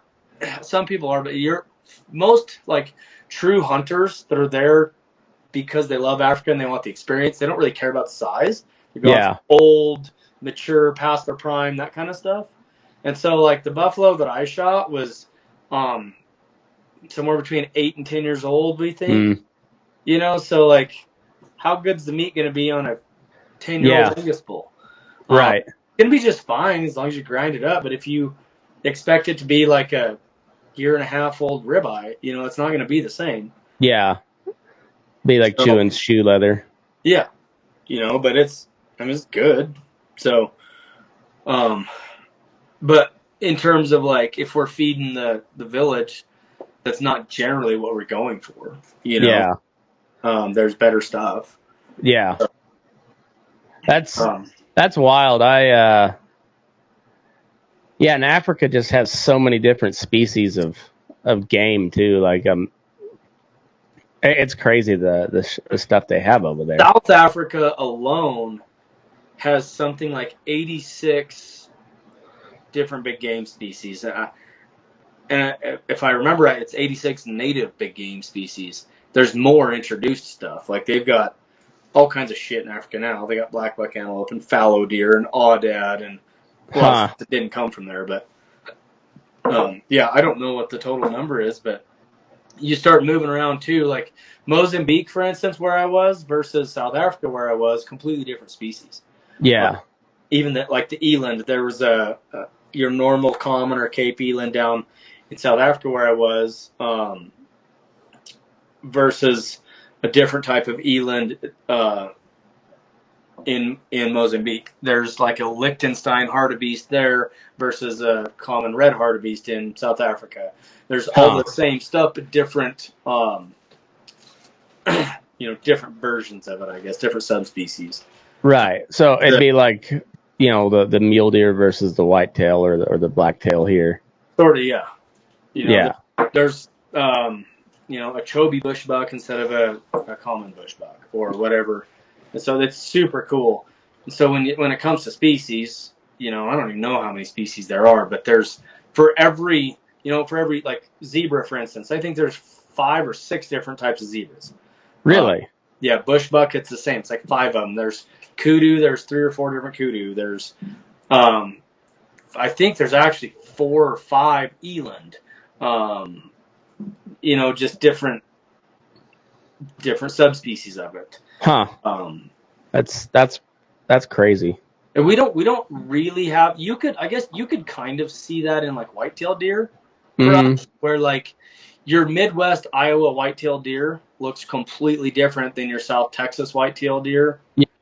That looks completely different than your Florida whitetail deer. Mm-hmm. So that's more like a similar situation, but we don't differentiate those deer from each other really. They're all just considered whitetail technically, but most of the people in the United States don't really consider it that way. Yeah. Huh. That's interesting. We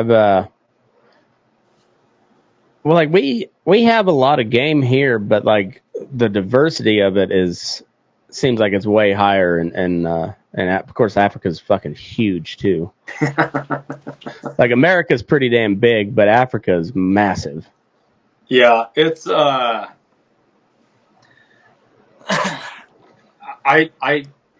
can understand why everybody got addicted to it the way they did back a long time ago, and it's the same today. Like once you go once, then you have to go back. You want to see other stuff. Like I'm already starting to pre-plan some really big trips, for years in advance, because there's some stuff that I want to do that's not stuff I can just pick up and go do tomorrow. Yeah. Like a Lord Derby eland in Cameroon or Central African Republic or something like that. Like it's a few years to plan that, and it's extremely expensive. and you really have to have your stuff together because it's not necessarily an easy hunt. A lot of those Lord Derby hunts require you to be on foot, daylight to dark, 10 plus miles per day, tracking through the bush. You know, So you not, can't be fat and out of shape when you're going on that deal. Yeah, that's not a fat guy. It's not a fat guy hunt. Yeah. There's ways you can do it to make it a little more accessible for that, but that's not what I'm looking for. You got to be able to hoof it. So yeah, like that buffalo hunt that I did in December. We specifically did it where we did it for a reason. I've always wanted to hunt those floodplains ever since I was a little kid, watching it on the Discovery Channel or whatever, seeing the herds of buffalo. Like, I wanted to go do that there. The swamp hunt, it's awesome. It's ultra successful. But it can be kind of difficult because it's swampy. You got to hike through the water. Certain times of year it can either be hot or rainy, but it's not that difficult. It's just you got to be okay being wet, doing whatever. Yeah. But it's awesome. It's absolutely the greatest adventure that I've ever done in my life. Yeah. It was 100% everything I was looking for. Nice. So the next one is, who knows? Like I said, I want to do that Lord Derby real bad. And that's all on foot, miles a day, stalking. I want to do more buffalo hunts, but I think Uganda is probably in my fairly near future. Maybe buffalo there, East African impala, just some other subspecies things that I really want to go up there. And it's completely different than where I was in, like South Africa, whatever. It's just a whole nother thing because it's a long ways away. But it's super, super awesome stuff. You're getting up there. Like most of those books and stories like Ghost in the Darkness and a lot of that kind of stuff. A lot of that stuff was in Kenya. Back in the early 1900s when the wildlife was still amazing. It's since pretty much been poached out of everywhere except for the national park. But back then it was wild. And so Uganda and Tanzania still have some of that old type of allure to me because it's the closest thing to the early 1900s Kenya as you're going to find. Yeah. Well, and it's funny, like Africa is kind of portioned up by, because it was all former colonies for the most part. And so like South Africa and Mozambique area, Zimbabwe, that was mostly like Dutch and English, right? Mozambique was Portuguese. Was it Portuguese? Okay. And then South Africa. A lot of North Africa and Central Africa was French. Yep.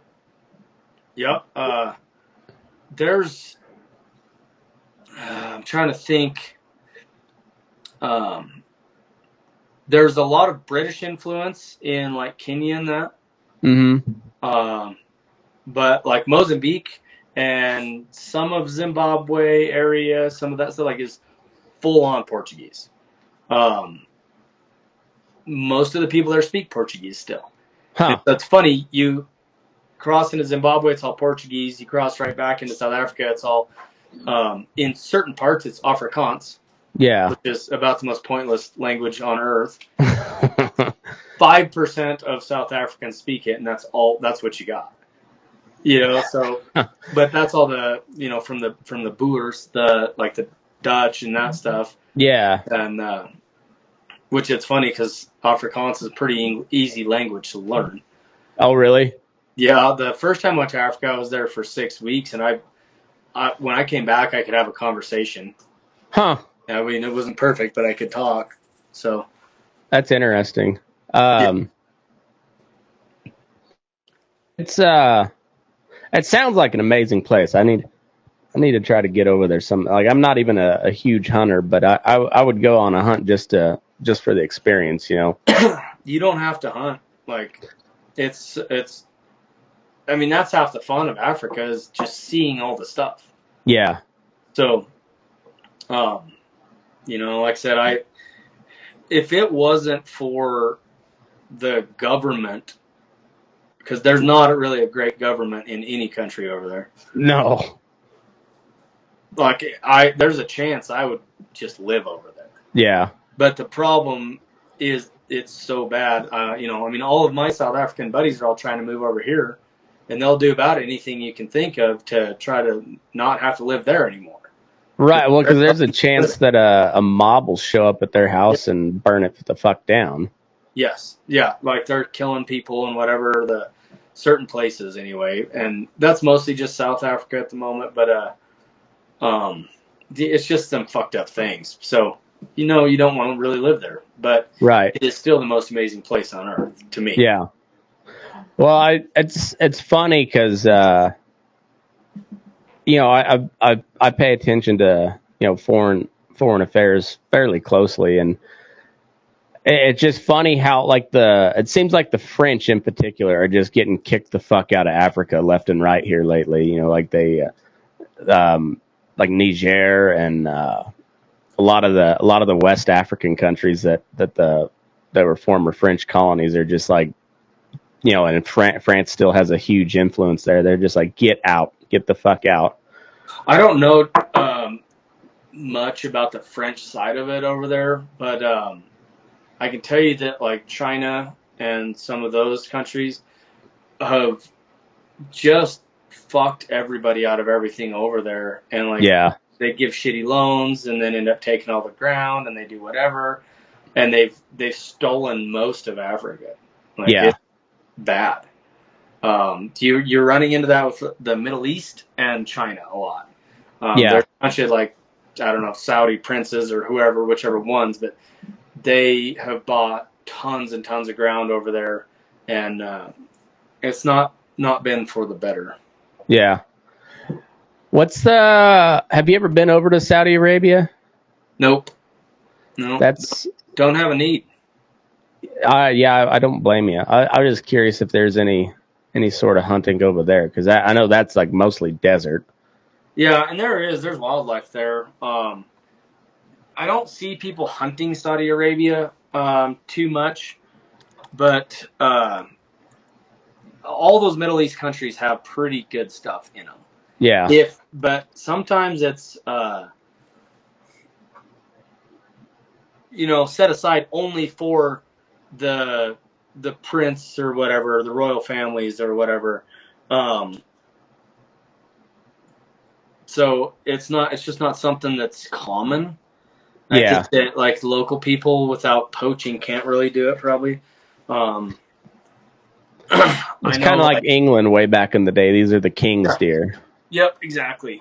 And there's still places in Europe that are that way. Yeah. But again, that's why America's better. Yeah.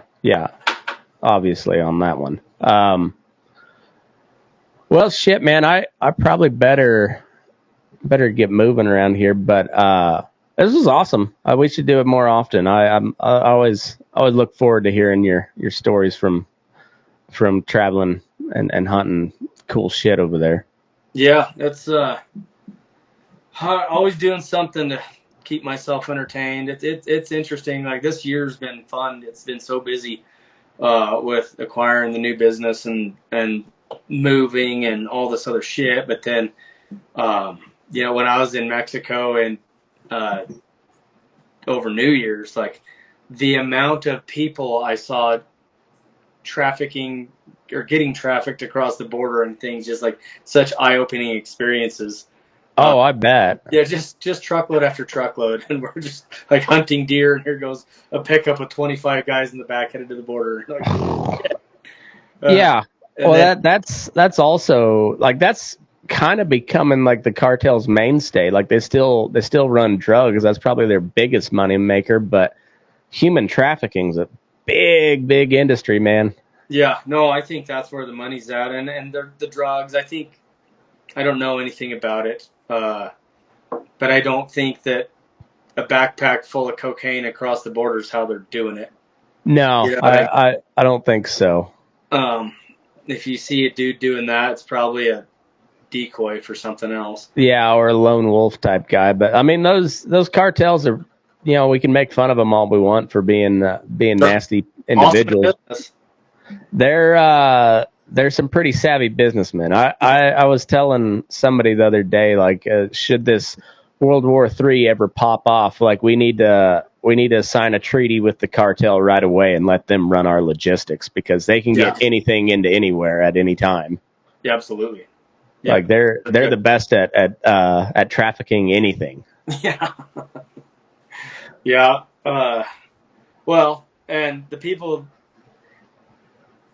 every country, regardless of which one you talk about, palms get greased and things happen.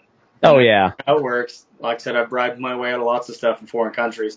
But that happens all the way to the top tiers of governments. You know how it works. So. Oh, yeah. I mean, it's the same here as it is everywhere else. It just we try to be more sophisticated about it, or whatever the fuck, but it's a bribe's a bribe. Doesn't matter what you call it. It's a bribe. Yeah. Well, I don't know. We got a lot more adventures in store. A lot of fun stuff happening this year.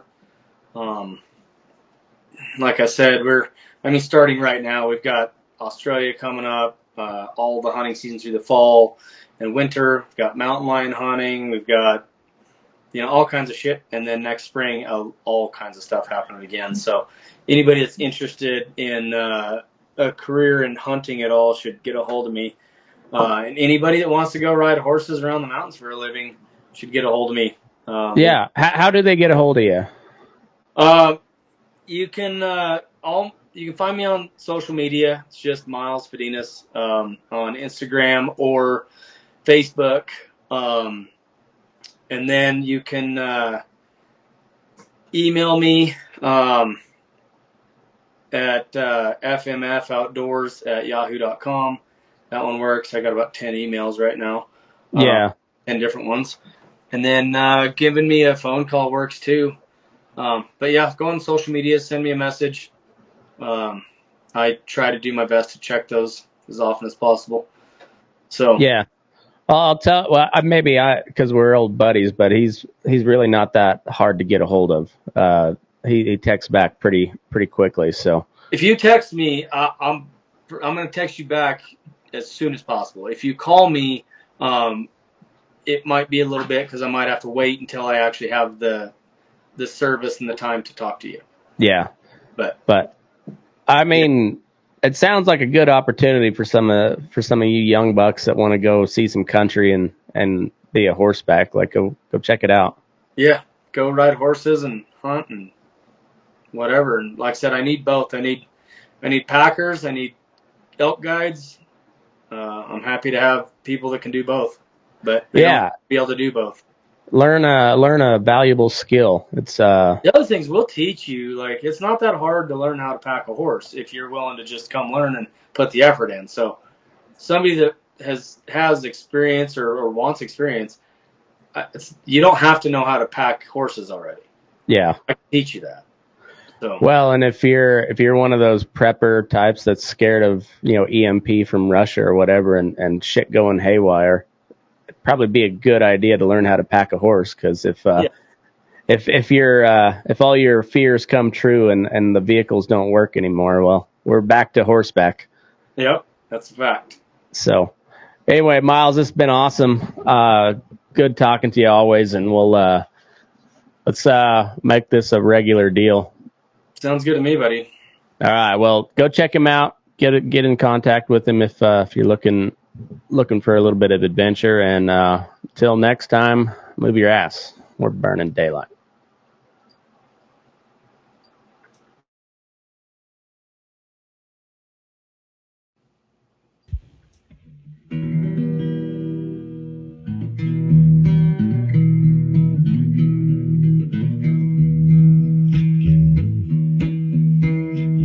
Up in the morning, beneath the stars so bright, pull your hat down, make sure your cinch is tight.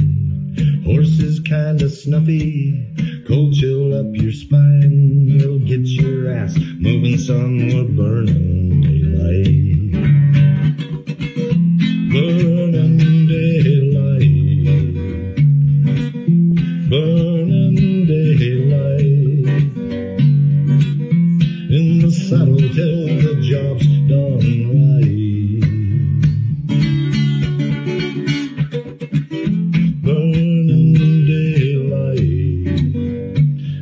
life is just a gather, and you won't catch 'em all.